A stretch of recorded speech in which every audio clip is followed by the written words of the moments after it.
কোরআন শরীফ নাজিলের মাস হচ্ছে রমাদান মাস। আর আপনারা আমার সামনে দেখতে পাচ্ছেন অনেকগুলা কোরআন শরীফ, যেগুলো আমাদের পবিত্র ধর্মগ্রন্থ।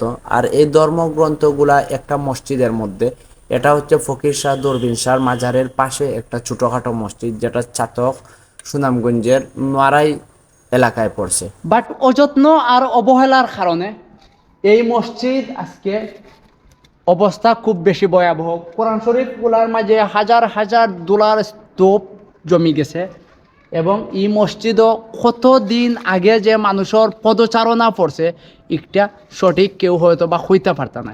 আপনারা শুধু একটা জিনিস আমি কইমু, বা আশেপাশে যদি কেউ আমার ভিডিওটা দেখা থাকুন, রিকোয়েস্ট করমু পবিত্র গ্রন্থ কোরআন শরীফগুলারে একটু সেফ একটা প্যাকেটিং করে রাখতে পারেন, অথবা এই জায়গা থেকে এগুলারে মুভ করাইতে পারেন, অথবা এই জায়গা যদি রাখতেও চান আপনারা এমনভাবে রাখুকা যেভাবে এগুলো একটু সেফ থাকে। কারণ পবিত্র গ্রন্থ আল কোরআন আমরা সকলের উচিত রেসপেক্ট দেওয়া এবং সেফ রাখা।